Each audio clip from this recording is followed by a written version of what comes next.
नमस्कार शेतकरी मित्रांनो, हा आपला घरचा प्लॉट आहे आणि आपण तुम्हाला मागे पण सांगितलं होतं की याच्यामध्ये आपण खाली लागवड केली. आता याच्यामध्ये एक वेळेस फक्त वखर आणला. आता मात्र आपण पोट बांधून वखर आणणार जेणेकरून भर याला व्यवस्थित जाईल. त्याला आतापर्यंत आपण एक स्टंप एक्सपर्टचा स्प्रे घेतला. त्याच्यामध्ये बुरशीनाशक घेतलेलं नाही अजून, कारण करपा काय फारसा दिसत नव्हता आणि थोडी फवारणी लेट झाली. खूप कामाचा व्याप असल्यामुळे लेबर वेळेवर मिळत नाही. त्याच्यामुळे याला बुरशीनाशकाचा स्प्रे मागच एक 5-6 दिवसापूर्वी व्हायला पाहिजे होतं, पण तो नाही झाला. स्टंप एक्सपर्टची फवारणी घेऊन माझ्या मते आता याला 10 दिवस झालेले आणि जम्बो त्याच दिवशी किंवा त्याच्या दुसऱ्या दिवशी मला असं वाटतं आम्ही सोडलो होतो. मित्रांनो, खत याच्यामध्ये आपण 25-25 हे खत आपलं दिलेलं आहे आणि नंतर मग N21 दिलं होतं. N21 याच्यासाठी दिलं होतं की ग्रीनरी व्यवस्थित राहावं, कारण खूप पिवळ सरपणा झाला होता आणि सुरुवातीला कोणताही प्लॉट असला तर थोडा पिवळा होतोच, तसा हा सुद्धा पिवळा झाला होता. 25-25 आणि N21 दिल्यामुळे आता ग्रीनरी व्यवस्थित आली त्याला.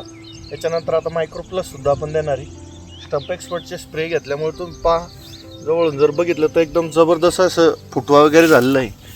एक कोंब तुम्हाला उपटून दाखवतो. याला थोडा जास्तच फुटवा आहे, प्रत्येकाला एवढा फुटवा नाही आहे, पण आता हे बघा तुम्ही, याला आता व्यवस्थित फुटवा चालू झालेला आहे आणि भरीची खूप गरज आहे, कारण भर आता याच्यावरती खूप कमी.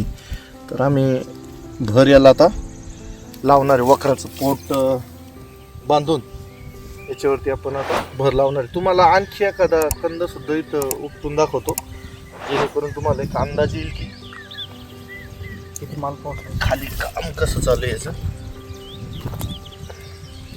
हे बघा, अशा पद्धतीने याचं खाली आता कंद बनणं चालू झाला आणि भरीची खूप गरज आहे त्याला. आता ओललंय, ज्यावेळेस आपल्याला थोडी वापसा कंडिशनमध्ये येईल त्यावेळेस आपण याला भर देणार. मित्रांनो, सुरुवातीच्या काळामध्ये प्रत्येक शेतकऱ्याला एक समस्या नेहमी भेडसावती, ती म्हणजे पिवळसरपणा होतो. तर पिवळसरपणा थांबवण्यासाठी मायक्रोन्यूट्रिएंट ड्रिपमधून, जसं की मिक्स माइक ग्रेड नंबर 1 जे असतं ड्रिपमधून जे दिलं जातं तेच फक्त वापरा. कारण जे आपण सल्फेटेड मायक्रोन्यूट्रिएंट वापरतो त्याचं आता जे किटमध्ये किंवा 10-10 किलोच्या जे बॅगा मिळतात ते आपल्याला घ्यायची आता गरज नाही आहे. आता डायरेक्ट ड्रिपमधून वापरायचं, कारण बेसल डोसमध्ये आपण ते वापरलेलं आहे. आणि खतं मात्र आपल्याला आता चालू करायचे. खतामध्ये N21 हे अतिशय गरजेचं आहे. त्याच्यामुळे नायट्रोजन आणि सल्फर मिळतं आणि ग्रीनरी टिकून ठेवायला आपलं खूप मदत होते. कारण अद्रक पिवळसरपणा हा खूप डोकेदुखीचा विषय, आणि तो जर आपल्याला डोकेदुखीचा विषय कमी करायचा असेल त्यासाठी आपल्याला N21 वापरणं या ठिकाणी गरजेचं आहे. खताचं नियोजन जर केलं, बघा अनेक शेतकऱ्यांचा असा समज असतो की खत जर दिलं तर कंदकुज सुरू होते.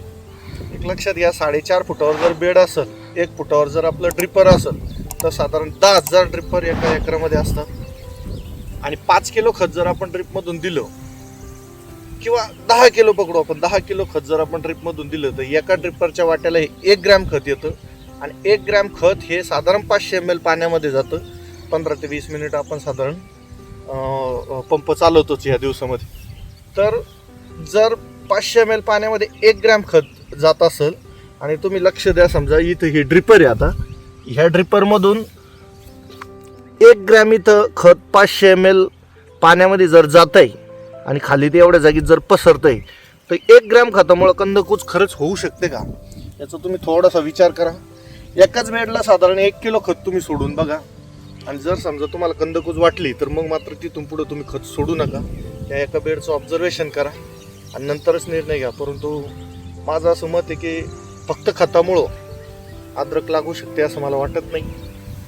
जर प्रयोग करायचे असतील, खूप जर खत दिलं तर कदाचित ते शक्य होऊ शकतं की आपण साधारण 100-50 किलो ड्रिपमधून, काही शेतकरी 50-50 किलोच्या बॅगासुद्धा युरियाच्या ड्रिपमधून देतात, तर त्यावेळेस होऊ शकतं. पण 5-10 किलो जर आपण एकरी ड्रिपमधून जर खत वापरलं तर मला वाटत नाही की कंदकुज त्या ठिकाणी होऊ शकते. तर मित्रांनो, आता ह्या काळामध्ये ड्रिपच्या खताचं नियोजन व्यवस्थित करा. ज्यांना साधारण 2-2, 2.5 महिने लागवड करून झालेली आहे, त्यांनी दुसरा डोस जो आहे 50 किलोचा तो देखील या ठिकाणी वापरणं गरजेचं आहे.